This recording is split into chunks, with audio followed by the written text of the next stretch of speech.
ವರ್ಷದಲ್ಲಿ ಹಜ್ಜಿನ ಸಂದರ್ಭ ಬಿಟ್ಟು ಬಾಕಿ ಆ ಹಜ್ಜಿ 2 ತಿಂಗಳಲ್ಲಿ ಬಿಟ್ಟು ಉಮ್ರಾ 10 ತಿಂಗಳಲ್ಲಿ ನಿರ್ವಹಿಸುವಂತಹದ್ದಿರ್ತದೆ. ಆ 2 ತಿಂಗಳಲ್ಲಿ ಹಜ್ಜು ನಿರ್ವಹಿಸುವಂತಹದ್ದು. ಈ ಹಜ್ ಯಾತ್ರೆಗೆ ಅಂತೇಳಿ ಒಂದು ಟೂರ್ಸ್ ಆ್ಯಂಡ್ ಟ್ರಾವೆಲ್ಸ್ನವ್ರು ಮಾಡ್ತಾರೆ, ಸರ್ಕಾರದಿಂದ ಮಾಡ್ತಾರೆ.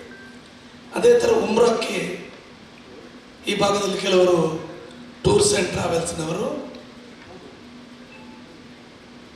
ಇಲ್ಲಿಯ ಯಾತ್ರಾರ್ಥಿಗಳನ್ನು ಕರ್ಕೊಂಡು ಹೋಗುವಂತಹದ್ದು ಸ್ವಾಭಾವಿಕ. ಇತ್ತೀಚೆಗೆ ಒಂದು 15 ದಿವಸ ಹಿಂದೆ ನಮ್ಮ ಜಿಲ್ಲೆಯ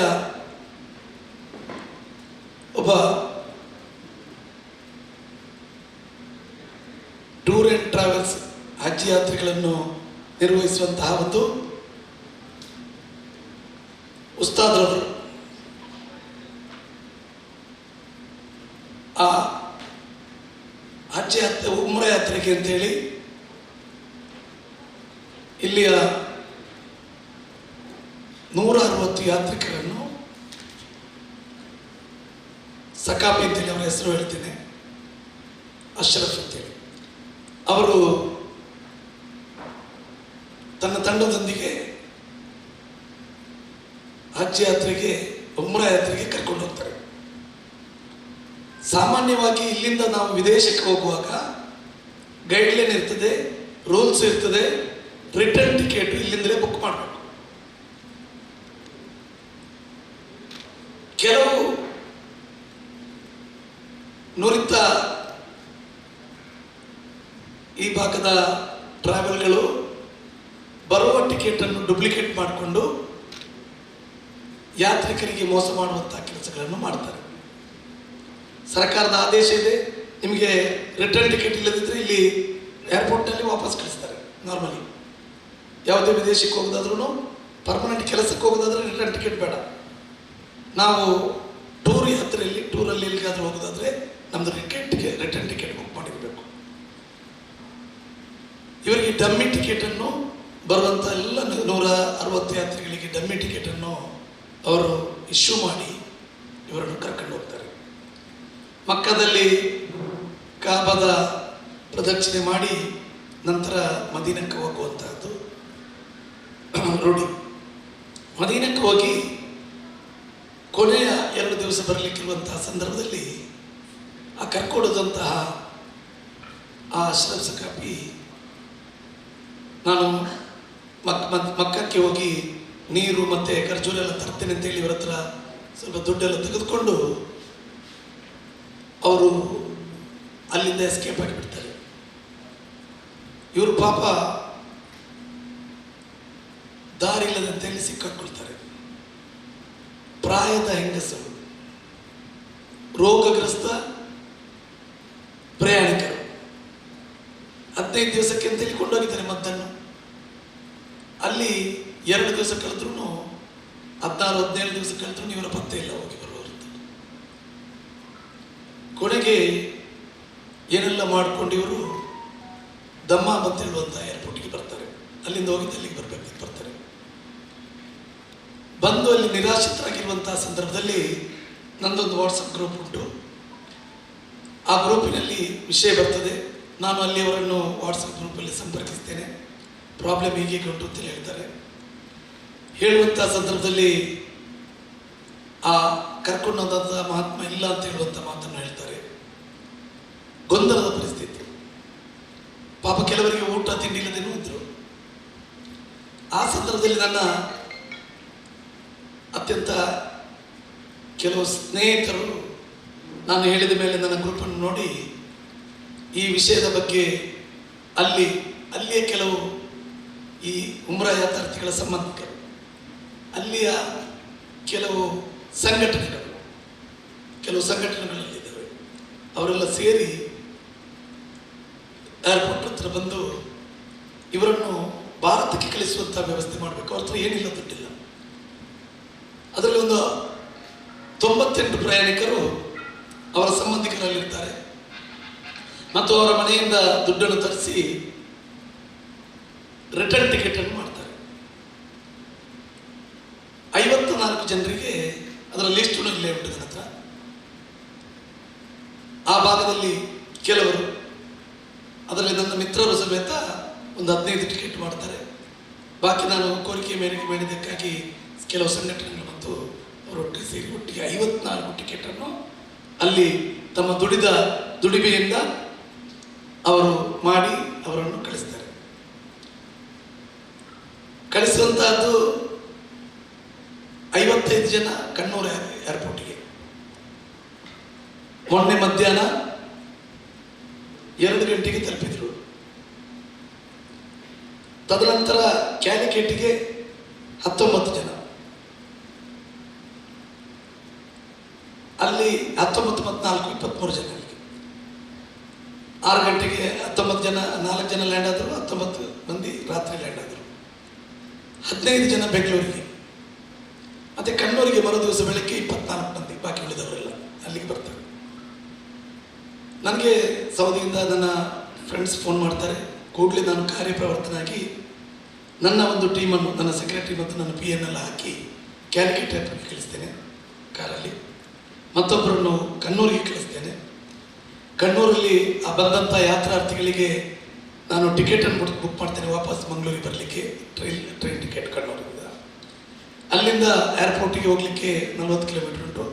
ಅಲ್ಲಿಂದ ಬಸ್ 1-2 ಬಸ್ಸನ್ನು ಮಾಡ್ತೇನೆ. 55 ಜನ ಇದ್ದರು. ನಂತರ ಕ್ಯಾಲಿಕೇಟಲ್ಲಿ ಸಾಯಂಕಾಲ ಒಂದು ಟೆಂಪೋ ಟ್ರಾವೆಲ್ಗಳನ್ನು ಮಾಡಿ ಅಲ್ಲಿ 19 ಜನ. ಈ 55 ಜನ ಏನು ಮಾಡಿದ್ದಾರೆ, ಅದರಲ್ಲಿ ಕೆಲವರು ಸಂಬಂಧಿಕರು ಗೊತ್ತಾಗಿ ಇಲ್ಲಿಂದನೇ ಬಸ್ ಹಿಡ್ಕೊಂಡು ಹೋಗಿದ್ದಾರೆ. ನಾನು ಕೊಂಡೋದಂಥ ಬಸ್ಸನ್ನು ಮತ್ತೆ ಕ್ಯಾನ್ಸಲ್ ಮಾಡಿ ಅವರಿಗೆ ಅಲ್ಲೇ ಊಟ ವ್ಯವಸ್ಥೆಗಳನ್ನು ನಾನು ಮಾಡಿಸಿ ಅವರನ್ನು ವಾಪಸ್ ಇಲ್ಲಿ ಕಳಿಸ್ತೇನೆ. ಮತ್ತು ಅಲ್ಲಿರುವಂಥ 19 ಜನರಿಗೆ ಒಂದು 4 ಜನರಿಗೆ ಅವರೇ ಕಾರ್ ಕಳಿಸ್ತಾರೆ, ಕಾರ್ ತಗೊಂಡ್ಬಂದಿರ್ತಾರೆ. ಬಾಕಿ 19 ಜನರಿಗೆ ಕ್ಯಾಲಿಕೇಟ್ನಲ್ಲಿ ಟ್ರೈನ್ ಟಿಕೆಟ್ ಮಾಡಿ ಅವ್ರನ್ನ ಅಲ್ಲಿಂದ ಟೆಂಪೋ ಟ್ರಾವೆಲ್ ತರಿಸಿ ಅಲ್ಲಿಂದ ಇಲ್ಲಿಗೆ ನಿನ್ನೆ ಬೆಳಗ್ಗೆ 5 ಗಂಟೆಗೆ ಬಂದು ತಲುಪಿದ್ದಾರೆ. ಮತ್ತು 15 ಜನ ಬೆಂಗಳೂರಿಗೆ ಬರುವವರದ್ದು. ಅವ್ರದ್ದು ನನ್ನ ಕೃಷ್ಣಾಪುರದ ಸ್ನೇಹಿತರಾದ ಮುಬಿನ್, ನನ್ನ ಕಸಿನ್ ಒಬ್ಬ, ಮತ್ತು ಇನ್ನಿತರ 2 ಸ್ನೇಹಿತರೆಲ್ಲ ಸೇರಿಕೊಂಡು ಅವರು ಟಿಕೆಟ್ ತೆಗೆದುಕೊಂಡಿದ್ದರು. ಅವರು ಬೆಂಗಳೂರಿಗೆ ಬರುವ ವಿಷಯ ಸಿಕ್ತು. 4 ಗಂಟೆಗೆ ಹೈದರಾಬಾದ್ ಮೂಲಕವಾಗಿ ಬೆಂಗಳೂರಿಗೆ ಏರ್ ಇಂಡಿಯಾ ಎಕ್ಸ್ಪ್ರೆಸ್ಸಲ್ಲಿ ಬರ್ತಾರೆ ಅಂತೇಳಿ ನಾನು ಏರ್ ಇಂಡಿಯಾ ಎಕ್ಸ್ಪ್ರೆಸ್ನಲ್ಲಿ ಬಂದು, ನಾನು ಇಲ್ಲಿಂದ ಇಂಡಿಗೋದಲ್ಲಿ ಹೋಗ್ತೇನೆ 2 ಗಂಟೆಗೆ. ನನಗೆ 12 ಗಂಟೆಗೆ ಗೊತ್ತಾಗ್ತದೆ ಅಲ್ಲಿ ಬರ್ತಾರೆ ಅಂತೇಳಿ ಯಾರು ಅವ್ರನ್ನ ರಿಸೀವ್ ಮಾಡಲಿಕ್ಕೆ. ನಾನೇ ಖುದ್ದು ಸುರತ್ಕಲ್ಲಿದ್ದೆ. ಅಲ್ಲೇ ಹೋಗಿ ಟಿಕೆಟ್ ತೆಗೆದು ಹೋಗಿ ಏರ್ಪೋರ್ಟ್ನಲ್ಲಿ ಅವ್ರು ಬಂದು ಅವರನ್ನು ಎಲ್ಲ ವ್ಯವಸ್ಥೆಗಳು ಮಾಡುವಂಥ ಸಂದರ್ಭದಲ್ಲಿ ಅಲ್ಲಿಗೆ ಅವರನ್ನು ರಿಸೀವ್ ಮಾಡಲಿಕ್ಕೆ ವಿಷಯ ಸಿಕ್ಕಿ ಅಲ್ಲಿಯ ಬ್ಯಾರಿಸ್ ಸೆಂಟ್ರಲ್ ಕಮಿಟಿ ಅಂತ ಹೇಳಿದೆ. ಆ ಅವರ ಸಂಬಂಧಿಕರು ಅದರಲ್ಲಿದ್ದಾರೆ. ಅವರೆಲ್ಲ ಅಲ್ಲಿ ರಿಸೀವ್ ಮಾಡಲಿಕ್ಕೆ ಬಂದಿದ್ದರು. ಮತ್ತು ಅವರನ್ನು ಆ ಬ್ಯಾರಿಸ್ಗೆ ಸೆಂಟ್ರಲ್ ಕಮಿಟಿಯವರೇ ಅಲ್ಲಿನ ಬಸ್ಸಿನ ವ್ಯವಸ್ಥೆ ಮಾಡಿ ಅವರಿಗೆ ಊಟದ ವ್ಯವಸ್ಥೆಯನ್ನು ಮಾಡಿ ಮಂಗಳೂರಿಗೆ ಕಳಿಸ್ತಾರೆ. ನಾನು ಅವರನ್ನು ರಿಸೀವ್ ಮಾಡಿಕೊಂಡು ಮಂಗಳೂರಿಗೆ ನಾನು ಸಾಯಂಕಾಲದ ಫ್ಲೈಟಲ್ಲಿಂದಲೇ ಏರ್ಪೋರ್ಟಿಂದಲೇ ಬರ್ತೇನೆ. ನಾನು ಇಲ್ಲಿ ಇದನ್ನು ತಮ್ಮ ಗಮನಕ್ಕೆ ತರುವುದು ಅಂತ ಹೇಳಿದರೆ, ಇದು ಬಂದಿದ್ದಾರೆ ಹೋಗಿದ್ದಾರೆ ತಂದಿದ್ದಾರೆ ಸರಿಯಾಗಿದೆ. ಅವರ ಪರಿಸ್ಥಿತಿ ಆ ಯಾತ್ರಾರ್ಥಿಗಳಿದ್ದು ಖುದ್ದು ನಾನು ನೋಡಿರುವಂಥದ್ದು. ಅವರು ಕುಗ್ತಾ ಇದ್ದಾರೆ, ಹೆಂಗಸರು, ಮಕ್ಕಳು, ಒಂದು 2, 3, 4 ಮಕ್ಕಳಿದ್ರು. ಆ ಮಕ್ಕಳು ಮತ್ತೆ ಪ್ರಾಯದವರು. ನಾರ್ಮಲಿ ಇದೆಲ್ಲ ಪ್ರಾಯದಲ್ಲಿ ಎಲ್ಲ ಕಾಸು ದುಡ್ಡನ್ನು ಒಟ್ಟು ಮಾಡಿಕೊಂಡು ಒಮ್ಮೆ ಮಕ್ಕ ಮದೀನಕ್ಕೆ ಹೋಗಿ ಬರಬೇಕು ಅಂತ ಹೇಳುವಂಥ ಒಂದು ಆಶಯದಲ್ಲಿ ಹೋಗಿ ಬಂದಿದ್ದಾರೆ. ಅಲ್ಲಿ ಅವ್ರಿಗೆ 15 ದಿವಸದ ಮದ್ದನ್ನು ಕೊಂಡೋಗಿರ್ತಾರೆ, ಬರ್ತಾರಲ್ಲ 14ನೇ ದಿವಸದಲ್ಲಿ ಅಂತೇಳಿ ಕಟ್ಟಿಕೊಟ್ಟಿರ್ತಾರೆ. ಶುಗರ್ ಪೇಷಂಟ್ಗೆ ಶುಗರ್ನ ಮದ್ದಿಲ್ಲ, ಕ್ಯಾನ್ಸರ್ನ ಕೆಲವು ರೋಗಿಗಳಿಗೆ ಕ್ಯಾನ್ಸರ್ನ ಮದ್ದಿಲ್ಲ, ಮತ್ತು ಅವರಿಗೆ ತಿನ್ನುವ ಊಟದ ವ್ಯವಸ್ಥೆ ಇಲ್ಲ. ಅಲ್ಲಿ ಮಾಡಿ ಕಳಿಸಿದ್ದಾರೆ. ಬೆಳಗ್ಗಿನಿಂದ ಪಾಪ ಕಾಲಿದ್ದಾರೆ. ಪಾಪ ಫ್ಲೈಟ್ನವ್ರಿಗೆ ಹೇಗೆ ಗೊತ್ತಾಗ್ತದೆ ಇವರಿಗೆ ಇದ್ದಿದ್ದು ಅಂತೇಳಿ. ಫ್ಲೈಟ್ನಲ್ಲೂ ಈಗ ಗೊತ್ತು ನಿಮಗೆ, ಲೋ ಫೇರ್ ಟಿಕೆಟ್ನಲ್ಲಿ ಈಗ ಊಟದ ವ್ಯವಸ್ಥೆ ಇಲ್ಲ. ಬಹುಶಃ ಏನೆಲ್ಲ ಕಷ್ಟಪಟ್ಟು ಬಂದು ಮನೆ ಸೇರ್ತಾರೆ.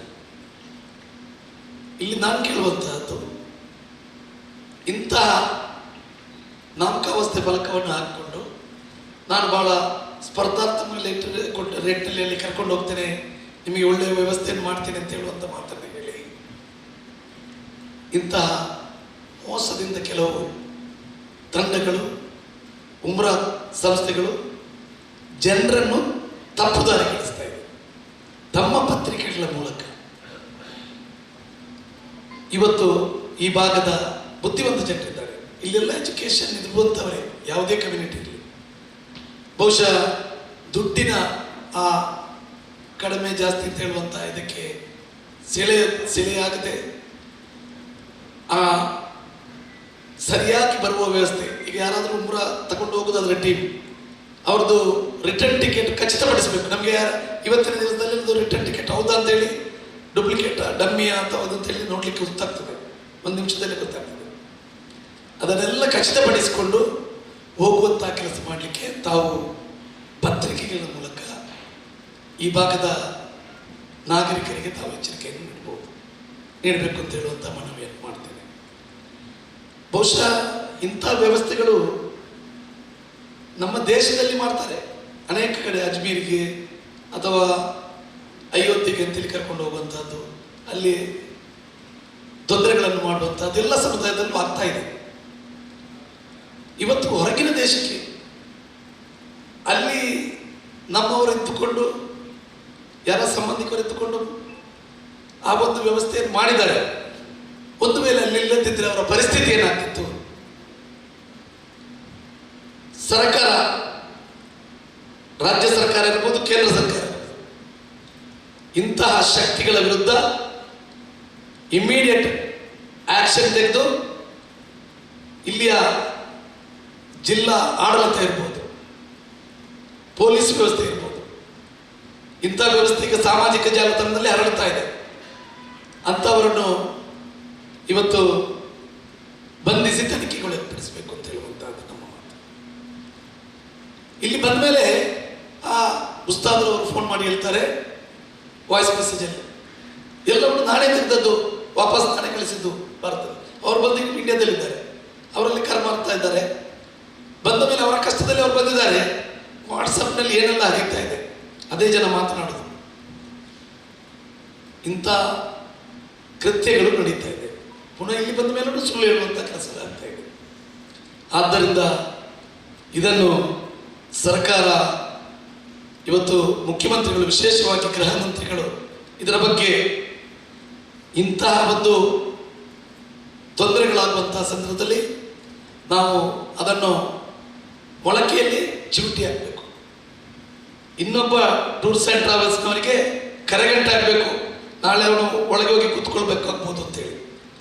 ಇಂತಹ ಡಮ್ಮಿ ಟಿಕೆಟನ್ನು ಮಾಡುವಂತಹ ಕುಹಕರಿಗೆ ಇವತ್ತದು ಮೋಸ ಮಾಡೋದು. ಯಾಕೆಂದರೆ ಎಂಬೆಸಿಗೆ ಸರ್ಕಾರಕ್ಕೆ ಮೋಸ ಮಾಡಿ, ಅಲ್ಲಿದ್ದು ಸರ್ಕಾರಕ್ಕೆ ಮೋಸ ಮಾಡಿ, ಅಲ್ಲಿ ನಾವು ಅಕ್ರಮವಾಗಿ ಇರುವುದಿಲ್ಲ ಅಂತ ಹೇಳುವಂಥ ವ್ಯವಸ್ಥೆಗಳು ಆಗ್ತಾ ಇದೆ. ಇದರ ಬಗ್ಗೆ ಪತ್ರಿಕಾ ಮಾಧ್ಯಮದ ಆತ್ಮೀಯ ಬಾಂಧವರು ಮುಖ್ಯವಾಗಿ ಈ ವ್ಯವಸ್ಥೆಗಳನ್ನು ಸರ್ಕಾರದ ಗಮನಕ್ಕೆ, ಕೇಂದ್ರ ಸರ್ಕಾರದ ಗಮನಕ್ಕೆ, ಇಲ್ಲಿಯ ಎಂಪಿಗಳಿರ್ಬೋದು, ಶಾಸಕರಿರ್ಬೋದು, ಬಹುಶಃ ಯಾರೂ ಇದರ ಬಗ್ಗೆ ಇದುವರೆಗೂ ಗಮನ ಕೊಟ್ಟಿಲ್ಲ. ಗಮನ ಕೊಡಬೇಕು ಅಂತೇಳಿ ಈಗ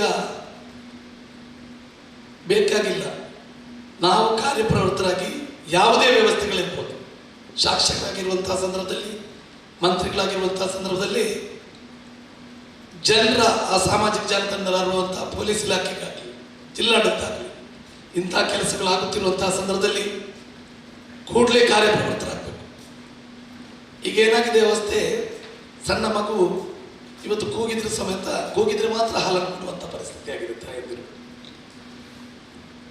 ಆದರೆ ಇಂಥ ವ್ಯವಸ್ಥೆಗಳನ್ನು ಸರ್ಕಾರ ನಗಣ್ಯ ಮಾಡದೆ ಇವತ್ತು ಅವರಿಗೆ ತಕ್ಕದಾದ ಶಿಕ್ಷೆಯನ್ನು ಕೊಡಬೇಕು. ಇದರ ಮೂಲಕ ಮುಂದೆ ಇಂಥ ವ್ಯವಸ್ಥೆಗಳು ಆಗಬಾರ್ದು. ಅದು ವಿದೇಶದಲ್ಲೂ ಮಾತ್ರ ಅಲ್ಲ, ದೇಶದಲ್ಲೂ ಇಂಥ ಅನೇಕ ಕಥೆಗಳು ಕೇಳಿ ಬರ್ತಾ ಇದೆ. ಆ ದೇಶದ ಇತರ ಯಾತ್ರಾ ಸ್ಥಳಗಳಿಗೆ ಹೋಗುವಂತಹ ಸಂದರ್ಭದಲ್ಲಿ ತೊಂದರೆಗಳಾಗಬಾರ್ದು ಅಂತ ಹೇಳುವಂಥ ನಿಟ್ಟಿನಲ್ಲಿ ಸರ್ಕಾರ ವಿಶೇಷವಾದ ಒಂದು ಕಾನೂನನ್ನು ರೂಪಿಸಬೇಕು ಅಂತ ಹೇಳುವಂಥ ಮನವಿಯನ್ನು ಒಂದು ಮಾಜಿ ಶಾಸಕನ ನೆಲೆಯಲ್ಲಿ ನಾನು ಸರ್ಕಾರಕ್ಕೆ ಇವತ್ತು ನಾನು ಕೋರಿಕೊಂಡು, ಮುಂದೆ ನಮ್ಮ ಜಿಲ್ಲೆಯಲ್ಲಿ ಇಂಥ ಕೆಲಸಗಳು ಆಗಬಾರ್ದು ಅಂತ ಹೇಳುವಂಥ ಪ್ರಾರ್ಥನೆಯನ್ನು ಎಲ್ಲ ನನ್ನ ಟೂರ್ಸ್ ಆ್ಯಂಡ್ ಟ್ರಾವೆಲ್ಸ್ ಅವರಿಗೆ ನಾನು ಹೇಳ್ತಾ ಇದ್ದೇನೆ.